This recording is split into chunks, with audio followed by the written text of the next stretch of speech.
Everybody, welcome to the show, Legends and Dragons podcast, episode 35, here from the Legends Lair in Hurst, Texas. Chance Burleson. Come on, bro. Jimmy, you're not that old, man. Arianne Lott. I am so excited to get Me too. So excited. Hey, but can I first put a little downer real quick before we get going? A little disclaimer. I'm anyway. I didn't really need your permission. I need to talk about mental health here for at least the first couple minutes here. Before you get started, because this seems like a serious thing. It is a serious thing. Do you have to use the bathroom? I don't have to go to the bathroom. I want everybody to know that I had that even. Are you going to fix it? No, look at it. It's crooked. No, it's not. It's totally crooked. Sit down. Sit down. I don't think it's crooked, man. Are you going to fix it there? Arianne, I'm sorry for this lack of professionalism that we have. Now it's even. There we go. We're good. All right, yeah, that's good. I'm not even going to do the whole intro. All right, talk about your serious thing. Hey, so air traffic controller. I'm an air traffic controller. I've been controller since I was 18. I always have conversation with people. They always talk about, is it so stressful? I always tell people, I don't think it's stressful. Right? Maybe it is. Miriam always says, yeah, it's stressful. They always bring up the fact that it's like one of the highest suicide rates career. You know, I'm sure cops and I'm sure other ours too. The last 2 weeks of my career in the air traffic community has had 2 suicides, and one of those being a murder-suicide. Mm-hmm. And all 3 were veterans. And so I just wanted a quick mental health, and we have said this on many podcasts before about mental health, is that it is serious. You are not alone. You were made with a purpose, for a purpose, and on purpose.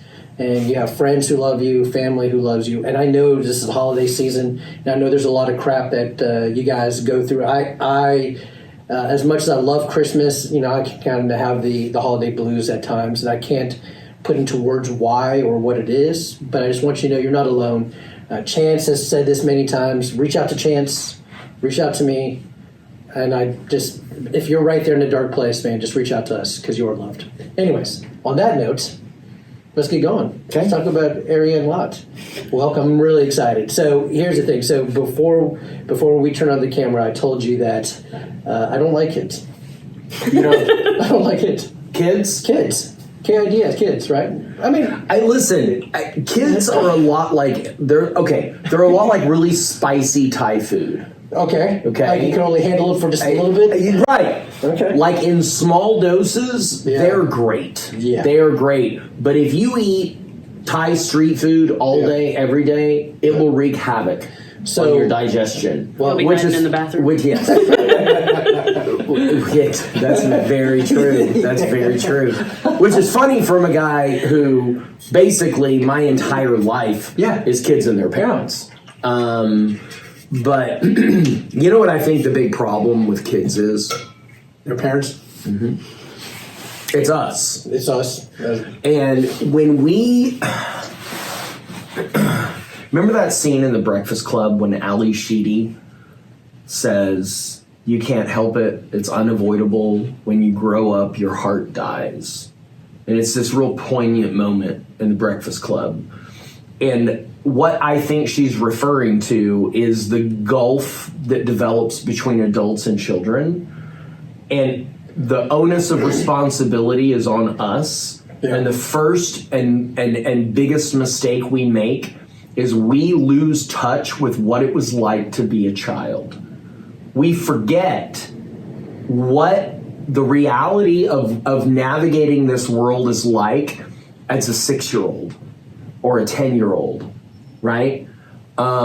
If we want to be able to relate to and enjoy and help children, we can't lose touch with what it was like to be a child. And the confusion and the frustration and the wonder and the joy and all of that is wrapped up into this one big ball of wax. Yeah. That when we get into this role of being an adult and the responsibilities and the errands and the bills and the box checking and all of that, I think we become detached and our expectations of children are horribly unrealistic. So Journey and Talent were running their mouth. You were not any better. Was I? No, you weren't. I guarantee you. You had your own. I challenged that. Yeah, you had your own little cocktail of differences. Yeah. But okay. you were just as frustrating for somebody. All right. You know what I mean? I had a full head of hair. And you're before my kids. Full. I was dude. I was beautiful. But the thing is, Jimmy, is that I think that our expectations are unrealistic. We are trying to relate to them as adults. Yeah. They're not adults. So no, they're not. In fact, I told Arianne, I was like, because Journey in town were running their mouth at Mama, so I kind of lost it on them, and I whispered to Miriam, I don't like it. Yeah. And then Miriam was like, that's funny because they all seem to like you. Yeah. And I was like, what? And it's true. They come up to me. They probably think I'm Santa. I don't know, man. He goes, Arianne, got the beard. I do have the beard. Were you? Are you from Texas? No. Where are you originally from? I grew up in New Jersey. Oh, Jersey. Just outside of Philadelphia. Jersey. So I'm a big Eagles fan. Oh, okay. Yeah. So Eagles fan, Sixers. Yeah. All right. The Flyers. Yep. These are sports teams, by the way. Chance doesn't. I don't watch lacrosse. I played lacrosse. Did you play lacrosse? Yeah, I was a goalie. Were you really? Yes. In high school? Yeah. You're the first person I've ever met in the entire world that's played lacrosse. That's awesome. That is awesome. You know, that is an Algonquin sport. Don't even know what that means. I think Native Americans. So He's not making it up. He's not making it up. Arianne, see, I'm glad you're here. Arianne has a wealth of knowledge in that brain of hers, and I want. She gets to fact check. She me. gets to fact check. Well, I get to throw out all kinds of stuff. And that right there, I thought you made up that word. Arianne says you didn't make it up. So No, It's an Algonquin's Indian word. tribe. Okay. Yeah. Well. Okay. Anyway, You know, so- Milwaukee is an Algonquin word. Oh yeah. I'm not fact checking that. It's actually pronounced Milwaukee, which means the good land. Oh, okay. I believe you. I'm not. I heard Alice Cooper say that. In Wayne's World. Yeah. Very authoritative. Wayne's, there you go. I know. You just have to speak with confidence. Exactly. People are like, oh, he knows what he's talking Believe it. about. So Jersey. So you were born and raised in Jersey. Did you Yes, So you graduated high school from Jersey. No. Okay, go ahead. So I lived mainly in New Jersey until I was 16. Then we moved down to North Carolina. My mom got into Duke's nursing school down there. So we moved down there, and I finished high school in Chapel Hill, North Carolina, and then moved to the Middle East. To the Middle East? Yeah. See, this is phenomenal, right? Oh my gosh, I'm so excited. All right, so You know what? graduated- Niles is from North Carolina. Is he? Yeah. Where in North Carolina? Well, we'll get Niles on here. North Carolina. That's the extent of that. My knowledge stops right there. So Middle East? Yeah. So where in the Middle East? Jordan. Jordan. Yep. So- I graduated high school and then got on a plane a couple of weeks later and left and moved to the Middle East. So was this like? Did you pre-plan any of this, or like? I mean, I had a couple months to get my stuff together, but So what? Did you just throw a dart on a map, or was there a plan? I mean, Yeah. no, so I had applied to colleges and I'd gotten into a few, and I thought I was going to go to University of Maryland, and I was getting up to the deadline of accepting. And I just I didn't feel right about it. I was having some real bad chronic migraine issues, and I was like, there's no way. I'm not going to survive college if I go right now. So I thought, what would I do if I take time off? Where could I go? What could I do? And I've got some family that lives in Kenya, and I thought, oh, maybe I'll go spend some time there. That sounds like a really fun time. And my dad's cousin called him back and was like, do not send your daughter here. She will die.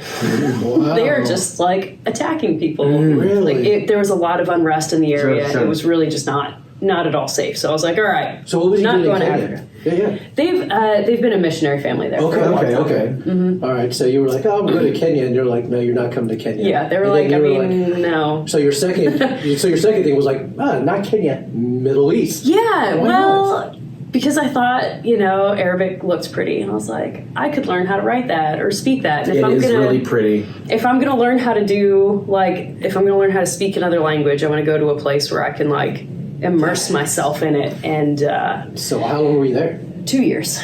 2 years. Yep. So obviously, so is it Kefhalik? Is that Kefhalik. Yeah, right. Yeah, I learned to say a few words in every language that I can. There you go. And what is that? What did That's you say? Arabic. No, I know it's Arabic. Like, hi, how like, are you? how are you? Oh, okay. It means like, what's your condition? Right. Okay. Kafelik. Kafelik? Yeah. Keef Keef? Halleck. Halak. Keef Halak. Yeah. Okay. So obviously the easy, heavy lifting, low hanging fruit question. Did you go to Petra? Of course I went to Yeah, you have to, right? Yeah. Yeah. The Indiana Jones and the Last Crusade. Yeah. I went to Petra. Is it unbelievable? fantastic. Of course it is. It's gorgeous. And it's Like, not just that one. I mean, it's a whole area. Yes. Right. So there's like the treasury and the monastery and like Right. it's a whole thing. Wow. You gotta like wind through this little canyon. Yes. There's huge rocks and That's so amazing. it's gorgeous. Living in Jordan was an adventure. I loved it. It was one of like my favorite things that I have done as an adult. That's so cool. So 18 to 20, you were in Jordan. Yeah. What did you do after Jordan? I moved back to North Carolina and went to college. I went to UNC Chapel Hill. Oh, okay. Tar Heel, huh? Yeah. Very nice. What did you study? I did a political science degree, so I studied the Middle East. Oh, okay. And had a minor in Arabic and did not use that at all. Really? I did nothing with my degree. So I have a degree. So what's really cool, a little known fact, which you don't know, which I just found out maybe about 20 minutes ago, you're dual citizen of the U.S. and UK. Yes, I am. Yeah? Why? Just My mom's born in Scotland, and her family's all from Scotland. And when I knew I was going overseas for it, I went and applied for dual citizenship, and I got it. So I've got 2 passports. That is so cool. So cool. You could be a spy. You are a spy. So it came in handy because when I was in Jordan, I wanted to visit a bunch of the neighboring countries, but if you are an American citizen, it's a little tougher. Yeah, so I wanted to go to Lebanon and Syria, and I also wanted to go to Israel. And you cannot have any of those things in the same passport, because if you have, Sure. if you have an Israeli sense. stamp in your passport, they won't let you into Lebanon or Syria. red flags. Yeah, right? they'll be like, no. Yeah. So I ended up traveling on just like 2 different passports. So you've been to Israel? Yes. So Arianne, the American, has been to a few places, and Arianne, the UK citizen, has been to a few other places. Yes. I would say the Brit, but it's more like a Scot. More like Scottish. Yes. So. Yeah. I'm Scottish. From They're McLaren, united. They're united now. They're the 2 kingdoms. Yeah. Are they? Are they?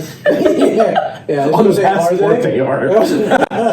I'm not sure the populace is on board. So you've been. They haven't forgotten Braveheart. Yes. Yeah, for sure. My grandmother's from Ireland. She's from Kilkee, Ireland. So I haven't visited Ireland. I flew through Ireland on the way to Saudi, and I did. Have I told you this story? So my grandmother's maiden name is McNamara. And so I was like, oh, okay, well, I'm here in Shannon, flying to Saudi Arabia, one of the countries. So I was like, I'm going to look up my family. I'm going to look up McNamara. Dude, McNamara is like Johnson Smith. Yeah.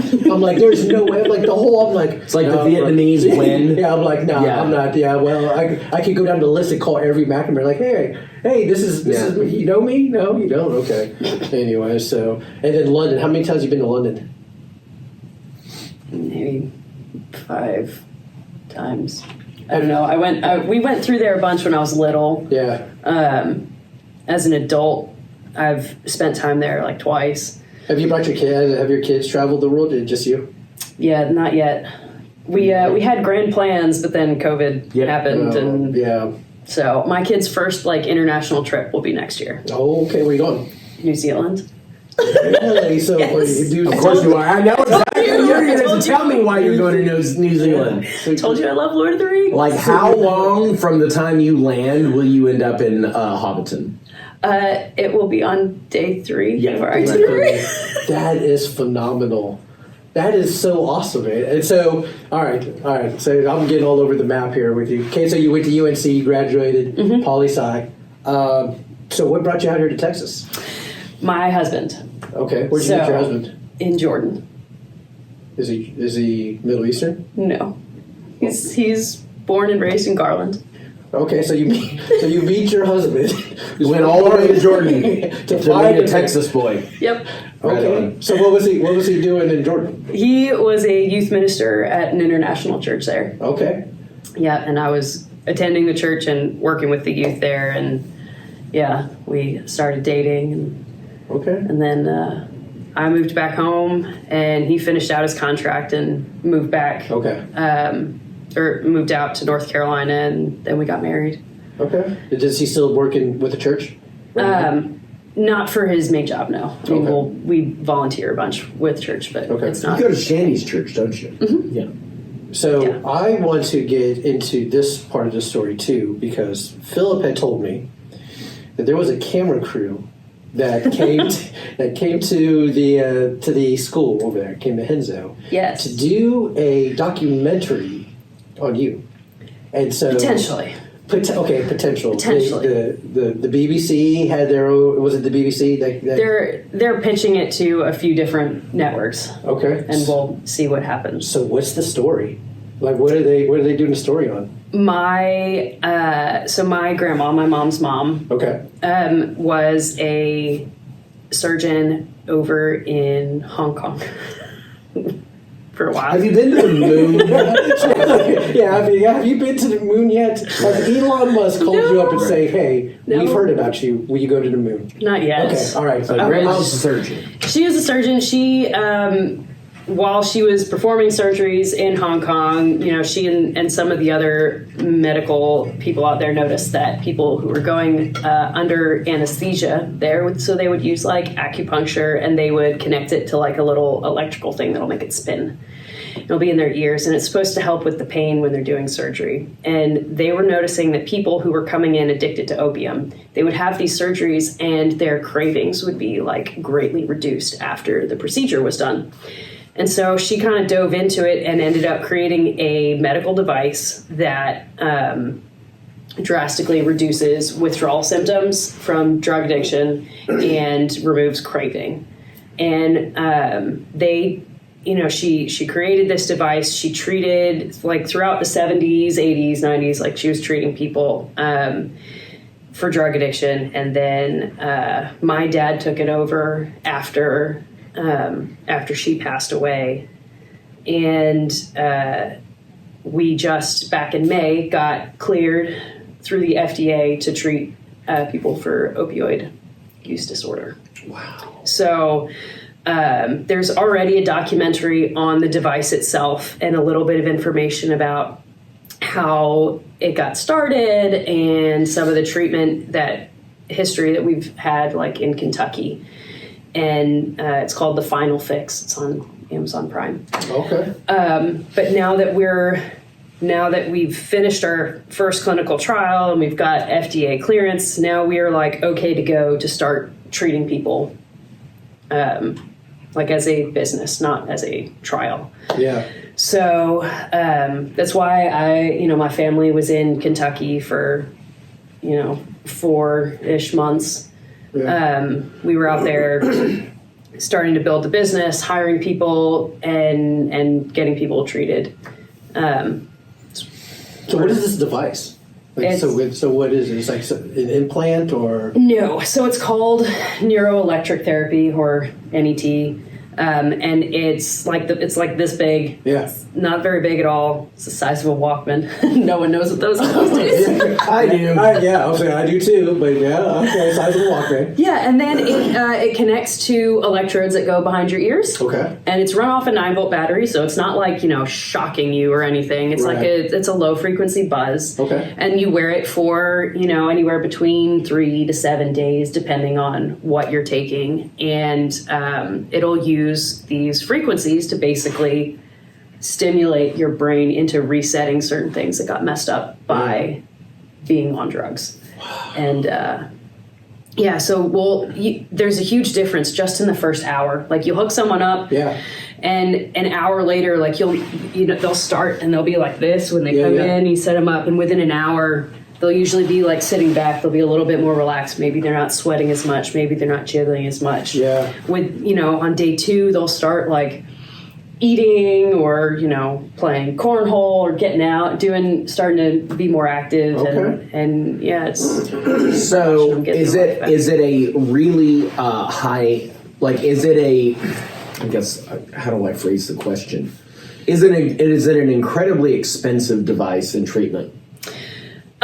So we don't sell the devices. Right, no, but I mean, like the process of doing this, is this something that is like an expensive thing for somebody to afford to help them with withdrawals, and like would insurance cover it or something like that? We are trying to get it covered by insurance. So we're hoping to meet with some different insurance companies over the next few months to get that to be something that insurance will pay for. Currently, the only way to get it is either you pay for it privately or, Kentucky got opioid settlement funds in the lawsuits. So we go to the counties and we say, hey, like, you have to use this stuff for opioid abatement. Would you be willing to put aside a certain amount of that money to sponsor people from your county to get treatment? Awesome. Right. And then, we've got, was it 9 or 10? 9. I think we've got 9 counties in Kentucky right now that are like, very nice. Yes, let's do it. And so they'll pay for people from their counties to get treated. So there is an option for people who, because I don't know if you know anything about drug addiction, but I do. And it generally depletes your finances. Yes. And so there is a venue for people who have hit the bottom and they don't have out-of-pocket money. Right. Y'all are finding avenues for people to be able to receive this treatment. Yeah, something my dad's really passionate about is making sure that this is a treatment option that's available to the people who are broken by addiction. They have run through everything. They don't have the money to go to these fancy rehab centers. They can't have the special treatments. Like, they can't drop, $30,000 on a spa vacation to get clean. To have a yogi come in from India, what I mean? Exactly. Yeah. Like, we want the people who have no hope, no options. Good.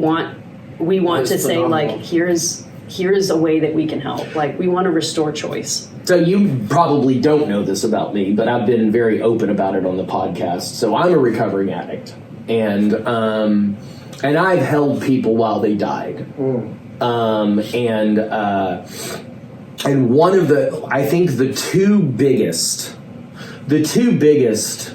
that I have seen, Arianne, there's something very dark about somebody's decision to stop using themselves to death be the thing that kills them. And opioids and alcohol are the two things that I've seen people die from stopping. I've seen people die from DTs. Like meth will jack your head up. It will, cocaine is a booger bear. But generally, you wouldn't die if you stopped doing those things. And I've sat with people for weeks going through opioid withdrawals. And it's terrifying. Them puking their gut. You know what I'm talking about, one of my friends who goes to meetings, every time he finishes sharing, he says, I've been given another day by God where I don't have to use any drugs to keep from getting sick. And he says that at the end. He's got like 35 years clean. Yeah. But that's what he's talking about is heroin withdrawals. Yeah. Of you have to keep using or you get sick. Yeah. And this makes me very, very happy. That's awesome. Very, very, very happy. So what, all right, so your grandma probably started it, right? So she came up with this. Your dad took the torch from your grandma. So what got you into this as well? I mean, was it something that your dad had said, "Hey, come on, kiddo, we're going to do this," or were you just no?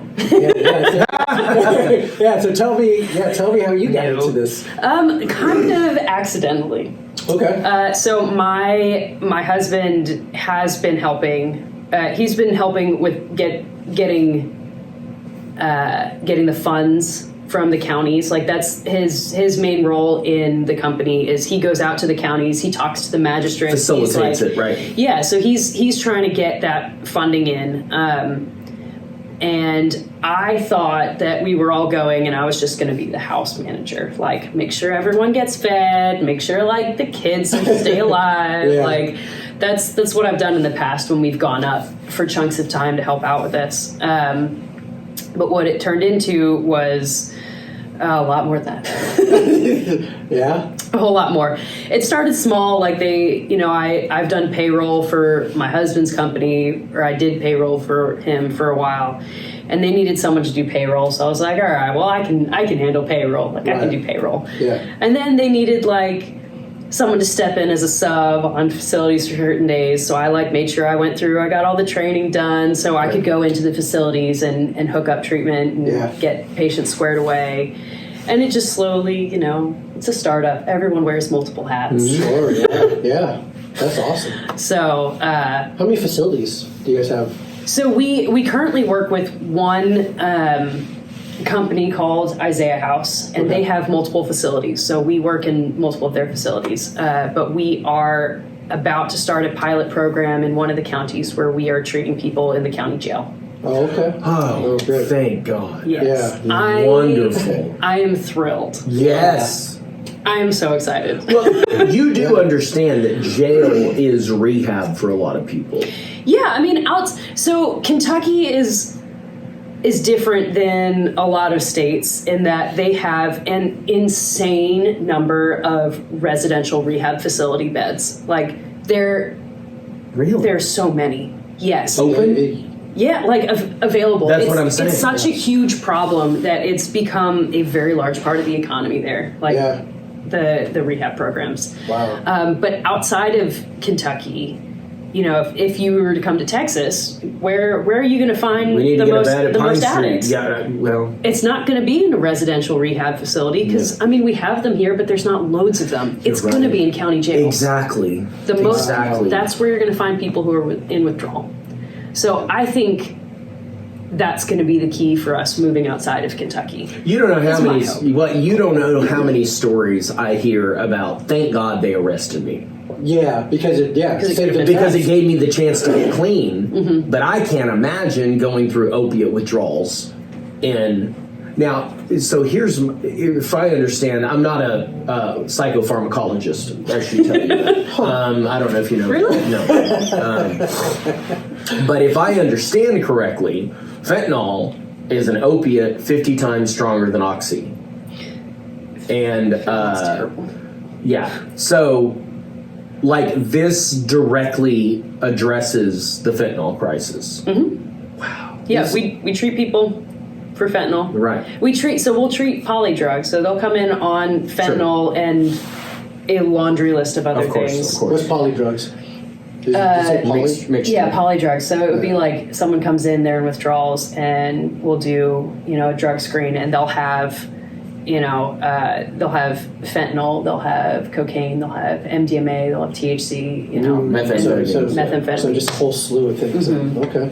You know what I love about this, though, is that when I'm talking to you, you have such passion about it. Like, I could see the passion you have for this. So I think you would understand this. I grew up steeped in this. Like, there was never a time in my life that I remember this not being a thing in my family. It's like martial arts. It's like you in karate. Like you grew up steeped in karate because of your dad, and I grew up steeped in treating drug addicts, helping people. Yeah. My parents, my grandparents, and so you're on the front line. Like you see, so we hear.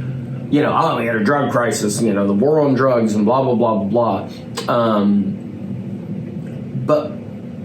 But there are some of us, and actually I find the more people that I get to know, there are very few people untouched by this. Now, you're either somebody who has personal experience with what it's like to use against your will, and that is a thing that I kind of have to thank God for martial arts training, that I have the ability to restrain myself when somebody talks about just being weak-willed and not being able to have enough willpower to say no, you know what I mean? Yeah.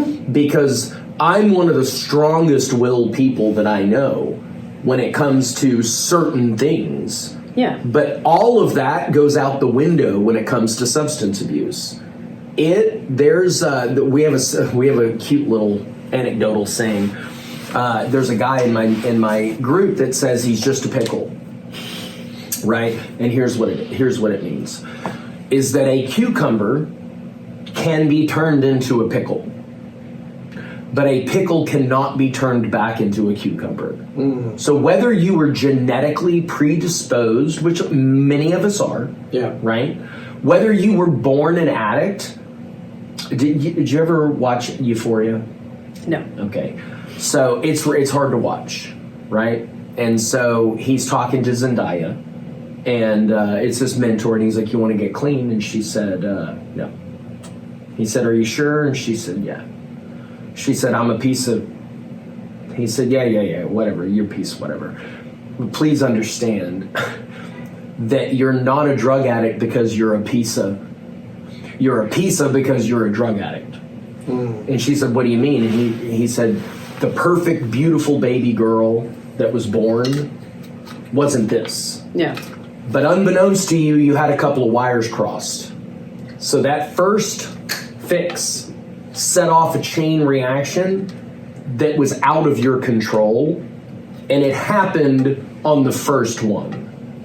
And what most people don't understand is that most drug addicts are born feeling separated. You know, I was just speaking last night, and I remember being a little boy knowing in my heart, like in my bones, that I didn't fit in with the other kids. I was different. I didn't connect with other kids. I wanted to, for God's sake. I wanted to have Tonka trucks and Transformers and play in sports ball, and like I wanted to belong to these other social groups, these little wolf pup groups. I wanted to fit in, but I didn't. Yeah. They wouldn't have known that because I'm such a brilliant actor. You are. They would have thought that I fit right in, but I knew in my bones I didn't. Yeah. And I remember the very first time I felt a true connection to another human being. Do you know when it was? Mm-mm. The first time I got high. Mm. The first time that I was with other boys, and we did that, something snapped in me, and I felt like I had found my tribe. And the thing is, I mistook it for real. Yeah. Because it's the first time I'd ever felt anything like that. I'd never felt a real, these are my bond of brothers, we're in the trenches, it's like this, you know what I mean? Yeah. And very quickly, within months, my using became problematic. I was a young boy, I was a teenager. Yeah. And I remember thinking, you're now telling me I have to stop the one thing that has given me connection to another human being? Yeah. You can forget about it. Sure. Yeah. I'm not turning this loose. And that's the way, I've told that story many times, and you could see the heads nodding in the room. Yeah, they know what that feels like, right. You know? Other people, it's not a willpower issue. Yeah. It feels like you're taking away your connection to the planet. And it's not real. Yeah. Like, it's not real. But I didn't know that. I was 13, 14 years old. Yeah. You know? God, thank God for you, Arianne. So what's the name of the device? Can you say it? Or Yeah, I mean, it's N.E.T recovery. So Net recovery? Yeah, N.E.T recovery. The Walkman? I like it. We call it the Walkman. I think you should. You know what? Idea. Does it have the anti-skip thing? You know, because that burns the battery up. You know what I mean? Yeah. No, I mean it's this box, and it's got the lead wire, and then it's got like a knob on it, and you basically control how intense the sensation is. Does it work through the same? And I'm assuming it's in the same ballpark as but I have bone induction glasses where I hear the headphones, but they're not going in my ears. Yeah, I mean, it's the mastoid. It goes right through here. So it's the same concept that it's delivering whatever it's delivering. Yeah, but it has to be on both sides. Right. It's not just like that. Right, not like a Star Wars guy. No. So you just, so you obviously the last however long we've been here just have shown how wicked smart you are. So I'm going to share a wicked smart story. Are you using the term wicked because she's from New Jersey? Jersey. So wicked smart. This is a Harvard vibe. This is, yeah. But here's my wicked smart story about Kentucky. So my wife grew up in SoCal and moved to Kentucky when she was 15. So I meet Miriam, and I get a gift from my wife. She was my girlfriend at the time. And it was the T-shirt, "Getting Lucky in Kentucky." So, the very first time I visit my wife in Kentucky, I am wearing the T-shirt, "Getting Lucky in Kentucky." Her dad's the first one that opened the door. Great. Shook his hand. "Getting lucky in Kentucky." There's my wicked smart story. Did you feel lucky? No. Did that end well for you? Well, I don't. I married her. So all's well that ends well. Yeah. That's right. Well, he didn't talk to me for at least probably the first few months after he found out that I'd knocked up his little girl. Yeah, I didn't talk to you for the first few months. After I knocked up Miriam. Oh, after you met me? Yeah, no. God, it's so horrible. No, you're not kidding. Yes, Yeah. it's probably true. So the interesting thing about New Jersey, and this is what's so weird because I was born and raised in Texas, and I've traveled. I've been to lots of parts of the world. Nothing out of this hemisphere. I have an interesting thing, and that you cannot relate to at all. I might as well just be speaking Swahili when I tell you that I cannot sit on a plane for more than 4 to 5 hours. I mean, I can't blame you. Okay, so here's the thing. There is a fix to this. If I were a billionaire and I could afford those little flying hotel rooms, the first class where you get your own bathroom and everything, I'd sit on a plane all day, right? Sure But you pack me in like a lemming into shiny metal boxes for 14 hours, I would fall on my sword. So I have literally been everywhere in the world. That's within 5 hours? Within a 5-hour flight. I've been to New York, I've been to New Jersey, I've been to California, I've been to Costa Rica, I've been to Guatemala. I've been everywhere you can get in a 5-hour flight. It's like if you like have a yarn and a stick and you do this, I've been everywhere there. Oh, by the way, I'm fact checking you because you wouldn't be able to fall on your sword. You wouldn't be able to get that through. Yeah, TSA. you can't get your sword through TSA. So, you wouldn't have a sword to fall on. But I could go. Well, how would you make a sword? Go ahead. How would you make a sword on an airport guy? Yeah. I would metaphorically fall on. It's a Break a spiritual roll of sword. tinfoil and mold it into it. You can get look. You can get the seat. Listen, right? No, you can get the seat in the spring. Will put on the full armor of God. Okay. And I will have spiritual sword. I will do spiritual warfare on myself. All right. So, but New Jersey, quiet down. So, New Jersey. I still remember the first time as a Texan that I went to the East Coast and realized that driving from state to state to state was like going to Bedford and Fort Worth and Dallas and like you can drive 45 minutes and you're in completely different parts of the world. And what is it called? Townships? Yes. Yeah. The little townships? Yeah. So cool. Yeah. It's so cool. I loved it. Yeah. I do take umbrage. Ooh. That's like a $20 word there. It is. This is I ain't much on fancy book learning. So, the coast of the East Coast. Yeah. It feels, when you have seen the Caribbean Ocean. Oh yeah, dude.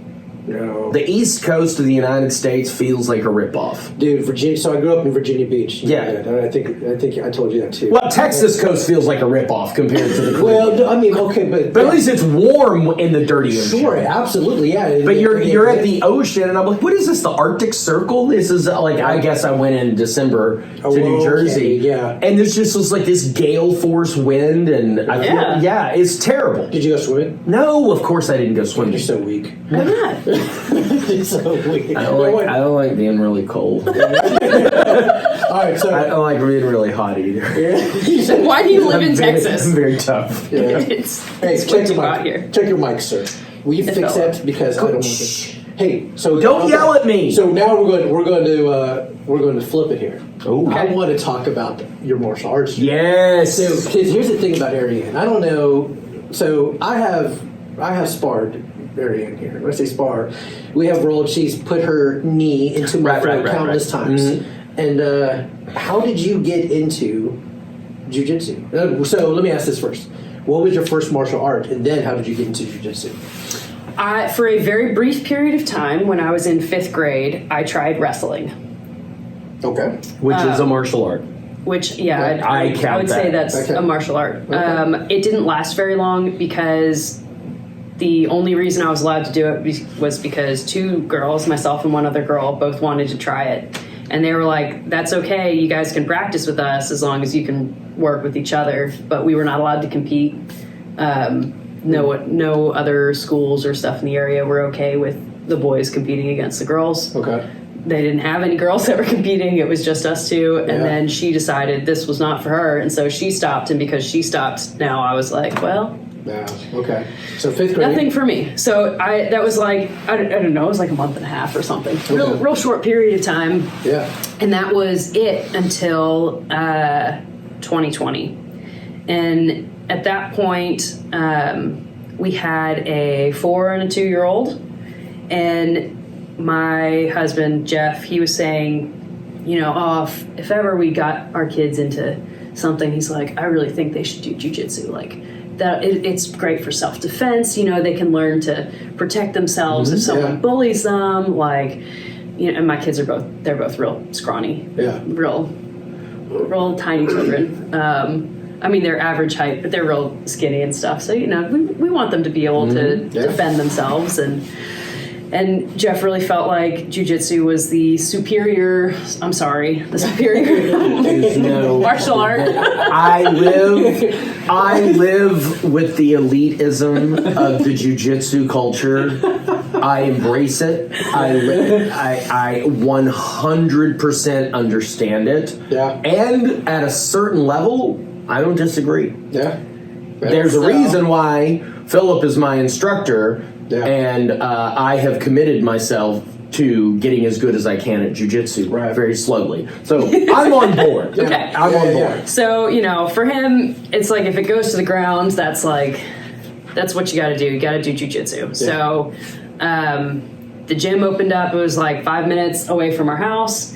And we took the kids in to try a couple classes. And we started the kids the day after my youngest turned 3. So at 5 and 3, we put them in there. They started doing jiu-jitsu. With Philip? With Philip. Okay. Mm-hmm. And so, I'd bring them into class, and I'd kind of be sitting on the sides or whatever. And Philip and Greg would both at various points be like, you could try this. Yeah. Women can do this too. And I'm like, nah, this is not for me. Like, I'm watching these guys roll around, and I'm like, this is not for me.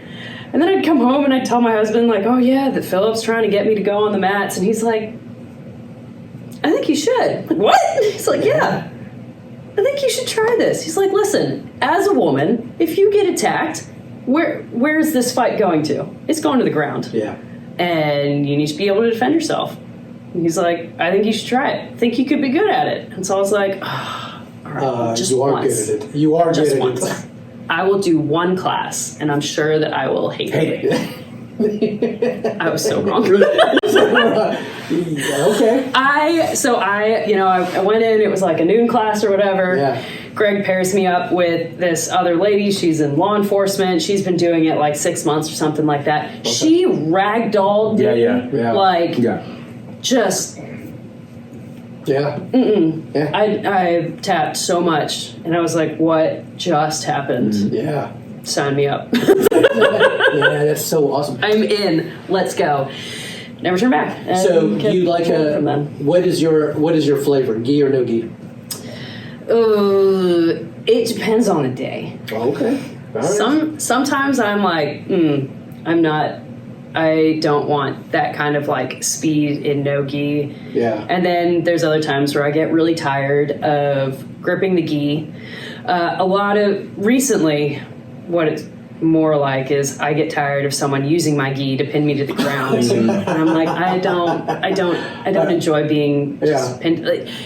I feel like one of those butterflies where they pin the wings onto the and you display it. Like that's how I feel in the gi sometimes. Yeah, like someone's just pinning me to the ground for and you're funsies. a purple belt, right? Aren't you a purple belt? You're a purple belt? I'm a purple belt. Okay. Yeah. What I love about the big Hatfield, McCoy, Democrat, Republican, liberal, conservative, gi, no gi crowd is it's just another polarizing, what I mean, talking point for people to yell at each other. Yeah. Generally on Facebook, not when they're in the same, not in the same room. Yeah. God forbid that they argue with each other in person where they can get punched in the face. Yeah.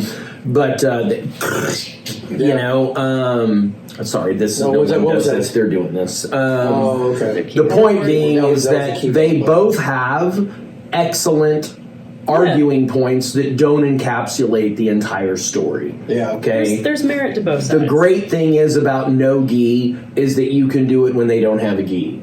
Yeah. Right? The great thing about gi, and this is the whole argument of the no-gi crowd. The argument of the no-gi crowd is they're not going to be wearing a gi on the street. Yeah, but they're generally wearing clothes, which can function very much like a gi. They're not wearing Emperor's this hoodie right here. Like I have never in my life been walking down the street and seen a man in boy shorts only. And thought that guy is going to come attack me. If I've ever, but I don't think I've ever seen that. I don't think I've gone into Walmart. New York City. There's a guy just playing a guitar in his underwear. Naked cowboy. Cowboy. Yeah, that's great. Yeah, but what happens if he attacks me? But here's the thing. What am I going to grab? He doesn't seem an attacky sort. Maybe if I don't pay him to take a picture of him, he'll get attacked. You know what? We need to have him on the podcast and ask him if he's going to attack. Yeah, we should. Joe Rogan made a really good point talking about. He was talking about judo, but it's the same kind of concept. Yeah. He's like, dude. Because they talk about in Texas people aren't wearing. Well, you're never going to be cold. People are never going to be wearing a jacket. You can yes, hoodie. Whatever. It's a little chilly out right now. One of my favorite judo throws is called a tai otoshi. You grab the lapel, or you grab the sleeve, you grab the lapel, and you kind of step it. It's like a front stance. Okay. You go an angled front stance, and you kind of pull them apart. The funny thing about the throw is it's got a super easy cheat around it. All you got to do is step around their leg, but it happens so fast that your brain doesn't process it. Right. And you end up getting flipped. Any jacket would work on that as long as you were fast enough and smooth enough with it. Yeah. Yeah. So, and Jeff, your husband? Yeah. Yeah. He's dead right about jiu-jitsu. Does he do it? Does Jeff? Not yet. You're talking. Where's Dave? You like so far? Yeah. We're trying. Yeah. We're encouraging him towards it. Yeah. Do you know why I do jiu-jitsu? Why do you do jiu-jitsu? Because I hate doing jiu-jitsu. Fair. Yeah. But I have a good reason why I hate it. I hate everything I'm not any good at. He hates this podcast, by the way. I do. I don't like sucking at things. Yeah. Right? And then I realized that if you want to get over that, you have to develop skill. Yeah.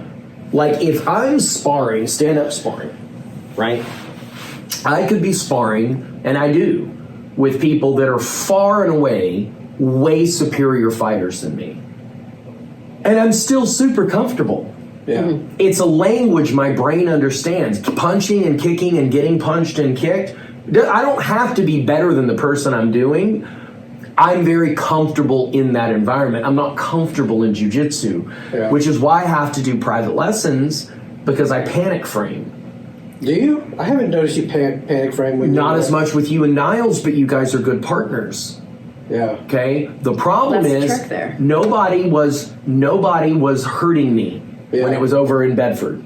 Nobody was hurting me over there. Right. I was hurting myself when they were just doing normal positioning. Yeah. Sure. And then I would freak out getting claustrophobic and I would panic frame to get them away from me because I didn't know any better. And then I'd pop my spine out and pull my shoulder because I'm super old and I was hurting myself like a dog that gets wrapped around the leash. Yeah. I was getting hurt because of my lack of skill.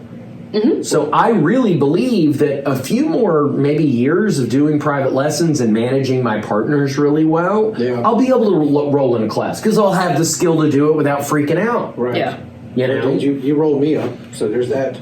No, the only reason that I dominated that mount in the last, which I have thought about so many times. Have you? God, you So many times. I lulled myself to sleep with that thought. It was like I was rolled in the woolly cotton brains of infancy. It was wonderful.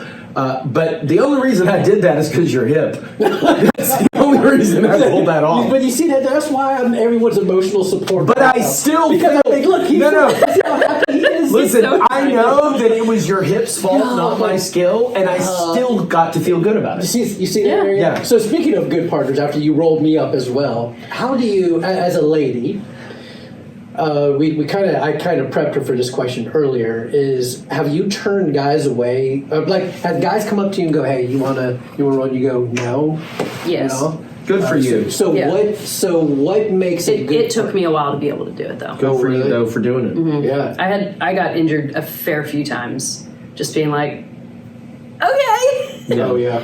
And then it did not end well for me. So it took me a while to be able to feel comfortable saying no. Ladies, listen to this. Yeah, but I also had a lot of support from Philip, especially. Like, Philip made it clear that I should feel free to just go pick my partners. Okay. So it's been for a decent amount of time now. Like, they don't assign me partners. Yeah. People at the class don't typically come up and ask me to roll. They know that I go around and I pick my partners. I know, and I try not to make eye contact with her. I don't like when I say I roll. I saw you. I was like, no, we don't roll. Yeah, I was like, I'm coming for you. No, I know, and you did absolutely. So what? By the way, if I ever go to an open mat and you're there, and you lock eyes with me, I'm leaving. You have to get through me first. He does right. You gotta get it. Sorry, bro. You gotta do. But I mean, Are you sure? No. So what? I'm really slow runner. But you should see me fake an injury. Because there's no way you gotta be like, and then you're not gonna be the person that forces the injured guy. Oh no, I've got it all worked out in my head. You already got it all planned. Oh yeah. But you said it's on the record, so now I know to not. Yeah, now you know not to believe. Yeah, but you Yeah. won't know for sure. You know for sure. Yeah. So what makes a good partner? What makes a good partner? Yeah. Control. Okay. Being able to control where you are putting your weight and how you're using your strength. Being able to go to slow down. Yeah. That's important. Communication is really important, honestly. Yeah. So super important. Like, telling your partners ahead of time, like, hey, I've ripped out my shoulder. Like, please don't attack it relentlessly. Or, I'm coming off of this injury. Like, I want to go slow. I want this to be a flow roll. Let's just do, positions, no submissions. Yeah. Communication is key. And it's not just at the beginning of the roll, it's throughout the roll. Yeah. So one thing that I know that I still struggle with sometimes, and that's generally a struggle for women, is being able to communicate during a roll that something is too much. It's hard for me. Like, sometimes I'll get stuck in a role and I will just like, this is not going well. Yeah. This guy is like muscling me too much, Sure, or yeah. I feel like I'm just getting hurt, or I'm constantly feeling like all I can do is defend myself. Yeah. Like, I'm trying desperately to defend myself so I don't get hurt. Like, this is no longer fun. I no longer feel safe. Yeah. It's still hard for me to be like, hey, can you cool it? Or, Sure, hey, yeah. I'm just going to stop. Yeah. Like, that's still difficult for me, but it's also important to be able to. Do you think that they communicate try to test you because you're a purple belt? Do you think that, like, some of these guys? I mean, when I've gone to other gyms, going in as a like if I go in the gi, I don't love going in as a purple belt because then there are assumptions made about you're a purple belt. Yeah, like I can I can go real hard against you, and I'm over here like you outweigh me by 80 pounds, and maybe you should think about that. Chance and I have talked about this too. There's a lot of responsibility. I say a lot of responsibility on the guy if they're rolling with the female, right? I mean, like when you and I roll, like I know I could bench you, right? If I needed to. Yeah. But when we're rolling, I'm not trying to. Now him, I'm trying to put all my weight on him. I'm trying to smash him and whatever. But I'm not. I think there's a responsibility that you have to take when rolling with the opposite sex. Well, there's a deeper element to this as well, and this transcends jiu-jitsu and karate and all that kind of stuff. So the guy I learned Aikido from was 6'4" and 275 pounds, and I remember going into his class thinking this thought, and I stand by this thought. How the hell do you know if you're doing it right? You're stronger than everybody you're doing it with. Yeah. If you're that much bigger and stronger, you can do it wrong and it'll still work. Yeah. So men aren't super bright. You probably noticed in the last hour on this podcast. No, I've been on board for a while. But one of the problems with the way the male mind works is, and we talk about, well, if I'm rolling with a woman, I have a responsibility to not muscle as much for her benefit. No, dude, for your benefit. Right.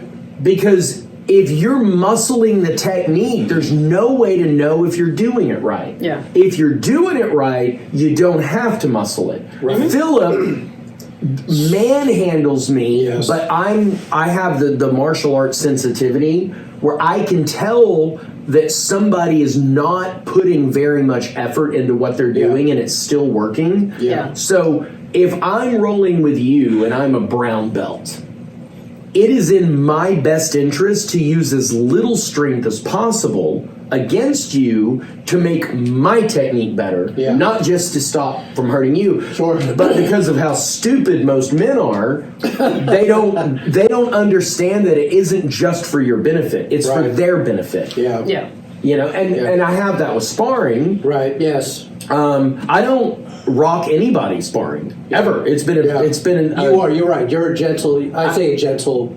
I barely make contact. Right. Because I'm trying to get better at sparring. Yeah. Well, knocking you out doesn't make me better at sparring. Right. Hitting a bag as hard as I can makes me better at hitting harder. Yeah. But it's a chess match. Sure. Mm-hmm. And all of it should be a chess match. Yeah. And if you're playing chess, you don't go like you don't get more pawns by and so I think that the more advanced men martial artists understand that concept. Not only do I have nothing to prove against you, I shouldn't have anything to prove against anybody. Right. Mm-hmm. Yeah.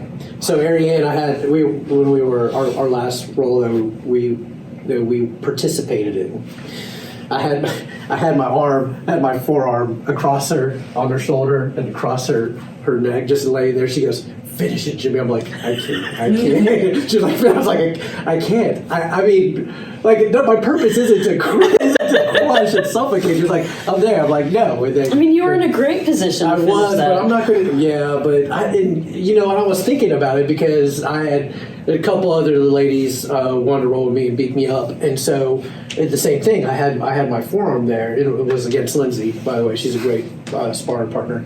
But she was like, "Finish it." I was like, "You and Arianne, no, I'm not going to finish it." I'm to the dark side. Yeah, I'm not going to finish. But she's like, "I'll get you." Oh no, I'm not going to finish that anyway. But I think there's also, as I tell Lindsay and some of the other ladies, is that I'm putting enough pressure on you, so you know, like, if in case anything ever happened on the street, like, hey, okay, there's a little bit, now what are you going to do? And then, of course, Arianne's so good. I don't know how you feel. I don't know armbar. I don't know what the heck you did. Well, and one of the things that I like, my goal in jiu-jitsu, it's very personal to me. My goal, there's a really strong possibility that you will never see me enter any jiu-jitsu tournament ever. Really? I will never do it. Why's that?